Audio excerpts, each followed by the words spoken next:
প্যান্ডেল আছে, police, chair table সবই আছে। এদিকে চলে এসেছেন ভোটার তালিকায় নাম ডিলিটেড ভোটাররা। নেই শুধু আধিকারিকরা, তাই কার্যত ধুধু করছে এসআইআরে নাম বাদ যাওয়া ভোটারদের ট্রাইব্যুনালের অস্থায়ী কক্ষ। ভোটার তালিকা নিবিড় সংশোধনের প্রথম সাপ্লিমেন্টারি লিস্ট প্রকাশিত হওয়ার পর মালদা জেলায় হাজার হাজার ভোটারের নাম কাটা পড়েছে।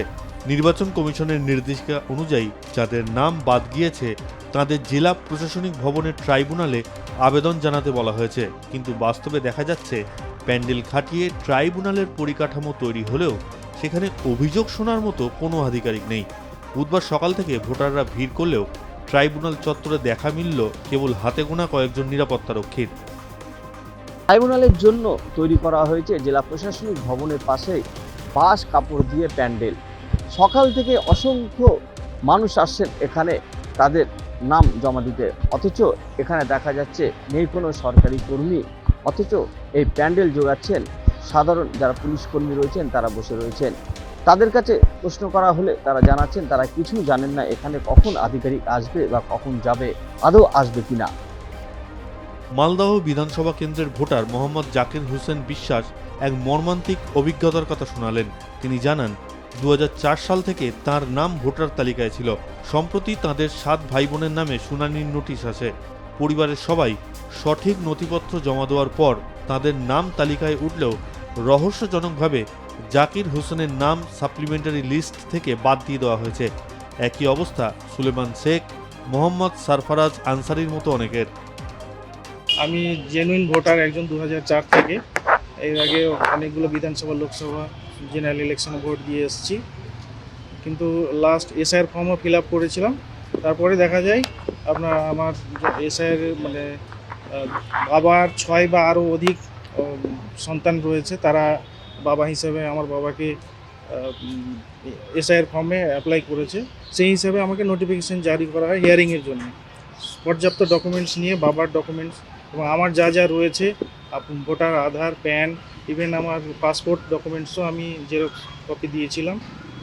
তো সেভাবে হিয়ারিং করি, কিন্তু গতকাল সাপ্লিমেন্টারি বেরোনোর পরে দেখা যাচ্ছে যে আমার নামটা ওখান থেকে বাতিল হয়ে গেছে।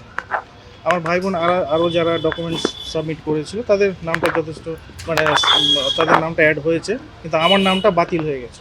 বাবার নাম রয়েছে 2000। আমরা কত পুরুষ ধরে রয়েছি এখানে, আমি, আমার বাবা, আমরা নিজেরাও জানি না। স্বাধীনতার বহু পূর্ব থেকে আমাদের এখানে আমাদের বংশধররা সব রয়েছে। এই নাম বাতিল হয়ে যাওয়ার পরে সত্যি একটা আতঙ্ক, অলমোস্ট এখানকার যে আমি নাগরিক নই সেটা অলমোস্ট প্রুভ হয়ে যাওয়ার মতোই অবস্থা। আজ এখানে আমি ট্রাইব্যুনালের এখানে যে এসে দেখছি এখানে পুরোপুরি ফাঁকা, কোনো স্টাফ বা কেউ নেই। এখন আতঙ্কে রয়েছি, জানি না কি হবে। বাকি ডকুমেন্টস অ্যাপ্লাই করতে পারেন না, এখনো কোনো অ্যাপ্লিকেশন কেউ নেই, তো কিছুই তো জানি না কি কোথায় কি অ্যাপ্লিকেশন দিতে হবে। এখানে কি দেখছেন? এখানে পুরোপুরি ফাঁকা, মানে কোনো আধিকারিক বা কর্মী কেউ নেই, শুধু একটা ইনফ্রাস্ট্রাকচার রয়েছে, কিন্তু কেউ নেই এখানে। আমার নাম বিচারাধীনে ছিল, সেখান থেকে এখন মুছে ফেলা হয়েছে নামটা।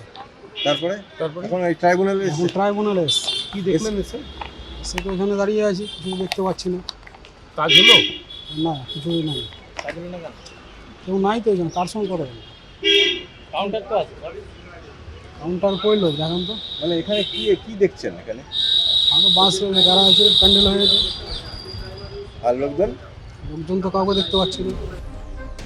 জেলা প্রশাসনিক ভবন চত্বরে ট্রাইব্যুনালের জন্য বড় প্যান্ডেল করা হলেও সেখানে হেল্প ডেস্ক বা অভিযোগ জমা নেওয়ার কোনো নির্দিষ্ট ব্যক্তি না থাকায় বিভ্রান্তি চরমে পৌঁছেছে।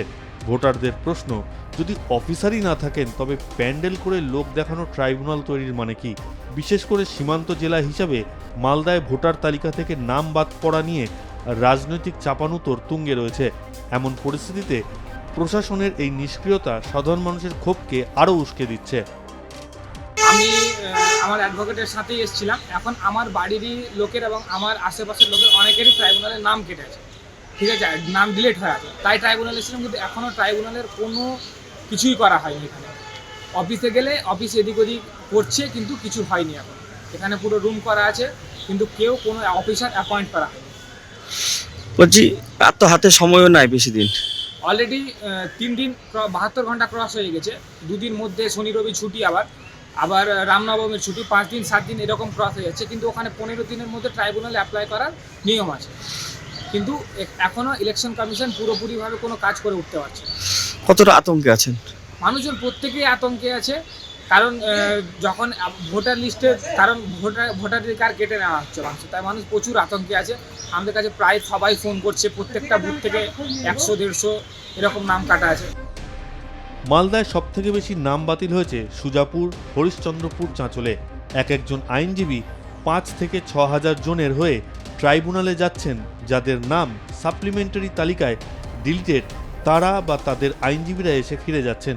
কিছু আইনজীবী এই অবস্থায় কি করবেন জানতে প্রশাসনিক ভবনে ওসি ইলেকশনের কাছে যান। অভিযোগ সেখান থেকে সদুত্তর না মেলায় তারা সেখান থেকে নাজির সেকশনে যান। অভিযোগ কোথাও কোনো সদুত্তর মেলেনি। কিভাবে ট্রাইব্যুনালে আবেদন করা হবে তাও স্পষ্ট করা হচ্ছে না। এদিকে সাপ্লিমেন্টারি তালিকা প্রকাশের 15 দিনের মধ্যেই আবেদন করার নির্দেশ রয়েছে। ইতিমধ্যেই 3 দিন পেরিয়ে গেল।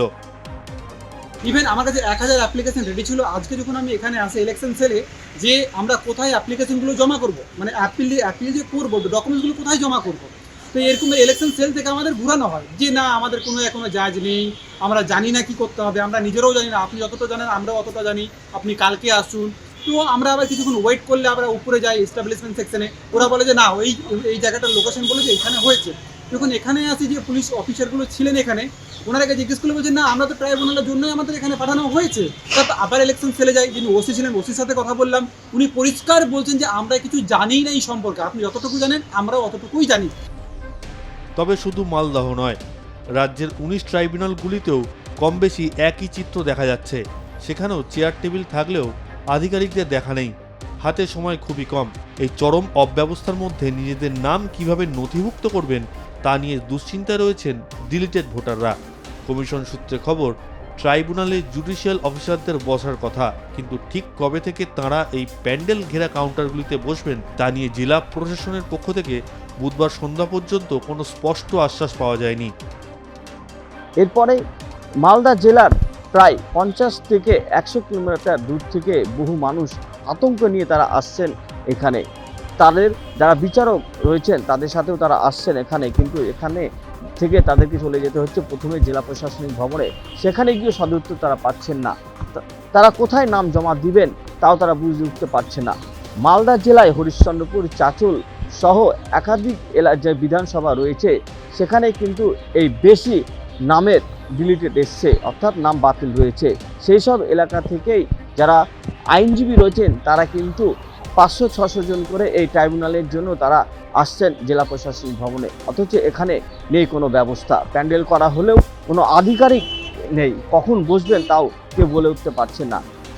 মালদা জেলার এইসব এলাকা থেকে যারা মানুষ আসছেন তারা আতঙ্কে নিয়ে তারা ফিরে যাচ্ছেন। আদৌ কি তারা তাদের নাম তুলতে পারবেন? এখন সেই দিকেই তাকিয়ে রয়েছেন তারা। মালদা থেকে বিশ্বজিৎ মণ্ডলের প্রতিবেদন, আর প্লাস নিউজ।